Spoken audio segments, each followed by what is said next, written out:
మనం ప్రపంచాన్ని చూడగలం, లేదంటే మన చుట్టూ ఏం జరుగుతుందో మన వాళ్ళు ఎవరో కూడా చూడలేని పరిస్థితులు ఎదురవుతాయి. కాబట్టి కళ్ళు మానవులకు చాలా ముఖ్యమైనవి. అలాంటిది కళ్ళు లేక తన చుట్టూ ఏం జరుగుతుందో తెలియని పరిస్థితిలో విభిన్న ప్రతిభావంతులు పరిస్థితి ఏమిటో, అటువంటి విభిన్న ప్రతిభావంతులు తమకు సురక్షితమైన భవనాన్ని కేటాయించాలని కోరుతూ విభిన్న ప్రతిభావంతులు visually challenge and employees youth ఆధ్వర్యంలో ధర్నా నిర్వహించారు.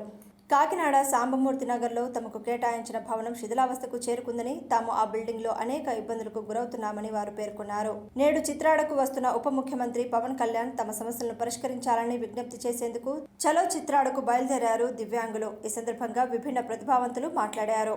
ఈ కార్యక్రమంలో విభిన్న ప్రతిభావంతులు తదితరులు పాల్గొన్నారు. ఐఎన్టీయూసీ తాళ్లూరు రాజు మాట్లాడుతూ, విభిన్న ప్రతిభావంతులైన వీరికి కనీస అవసరాలను తీర్చాల్సిన బాధ్యత రాష్ట్ర ప్రభుత్వంపై ఉందని, వారి సమస్యలను పట్టించుకోకపోతే కాంగ్రెస్ పార్టీ తరపున తాము ఆందోళన చేస్తామని, వారి సమస్యలు పరిష్కరించే వరకు వదిలిపెట్టేది లేదని తెలియజేశారు. ఈ కార్యక్రమంలో విభిన్న ప్రతిభావంతులు తదితరులు పాల్గొన్నారు. ఈరోజు మా సమ్మె చేయడానికి గల కారణాలు, ఈరోజు నివాసితులంతా కలిసి గత 8 సంవత్సరాల నుంచి కూడా హోంలో నివాసం ఉండడం జరుగుతుందండి. ఉన్నప్పటికీ కూడా బిల్డింగ్ మాకు కన్వీనియంట్గా లేదని చెప్పి మేము ఎందరో అధికారులు వచ్చినప్పటికీ కూడా మేము దాన్ని వివరించడం జరిగింది. మేము అక్కడ చూసాం ఎక్కడ చూసామని చెప్పి మాకు చెప్పడం జరిగింది తప్ప ఇప్పటి వరకు కూడా మాకు బిల్డింగ్ శాశ్వతమైన బిల్డింగ్ లేదని చెప్పి ఈ సందర్భంగా మీకు అందరూ కూడా చెప్పడం జరుగుతుంది. అలాగే మాకు ఇక్కడ సరిగ్గా నివసించడానికి కూడా ఇక సరైన సదుపాయాలు లేవు. మేము పడుకునేటప్పుడు రాత్రి పడుకుంటే మాకు పొద్దున్న ఎన్ని గంటలకు లేగిస్తున్నాం అనేది కూడా మాకు గ్యారంటీ లేదు. ఎందుకంటే దోమలు ఎక్కువ విపరీతంగా కొట్టడంతో ప్రతి ఒక్క విద్యార్థి కూడా ఈరోజు చాలా ఇబ్బందులు పడే అవకాశాలు ఉన్నాయండి.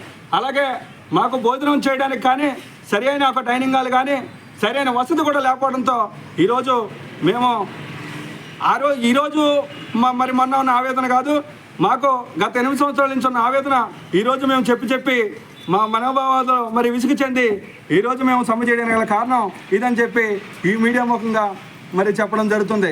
ఇప్పటికైనా తక్షణమే స్పందించి ప్రభుత్వం వారు మాకు సకాలంలో వీలైన తొందరలో మాకు బిల్డింగ్ని వెంటనే అందించాలని చెప్పి ఈ సందర్భంగా ప్రభుత్వాన్ని కోరడం జరుగుతుందండి. అయ్యా పవన్ కళ్యాణ్ గారు, మీరు కూడా వికలాంగులంటే ఎంతో గౌరవిస్తున్నారన్నారు. అలాగే ఇది కూడా మా కష్టాన్ని గుర్తించి ఈ బిల్డింగ్ని మాకు ఏర్పాటు చేస్తారని చెప్పి ఈ మీడియా ముఖంగా మీకు అందరికీ తెలియజేయడం జరుగుతుంది. సాంబమూర్తి 4వ వీధిలో ఎన్నాళ్ళుగాను హాస్టల్లో వికలాంగులు కళ్ళు లేని వారు ఏమి చాలా ఇబ్బంది పడుతున్నారు. దీన్ని మేము చూస్తాం. ఎదురుగా మా ఐఎన్టీయూసీ కార్యాలయం ఉంది. ఎన్నో ఏళ్ళుగా బాధలు మేము చూస్తున్నాం. ఎప్పుడు కూడా వీళ్ళకి తృప్తి అయినటువంటి ప్రభుత్వం వీళ్ళ సహకారం అందించట్లేదు. దీన్ని తక్షణమే దీనికి సంబంధిత అధికారులు ఈడీ అయినటువంటి వచ్చి ఇది పరిశీలన చేసి బిల్డింగ్ కూడా మార్చాలి. ఎందుకంటే పాత బిల్డింగు నెక్స్ట్ ఏంటంటే వీళ్ళకి సౌకర్యాలు చాలా అసౌకర్యంగా ఉన్నాయి. దీన్ని ప్రభుత్వం గుర్తించట్లేదు. కాబట్టి అలాగే వీళ్ళకి నెల వచ్చే వేతనంలో కానీ అలాగే నెల వచ్చే యొక్క తిండి రూపంలో మీరు ఏదైతే అందిస్తారో అవన్నీ కూడా నాణ్యత కావాలి. అలాగే మీరు ఏవైతే డిమాండ్ చేస్తారో ఆ డిమాండ్స్ అన్నీ కూడా ప్రభుత్వం తీర్చాలి.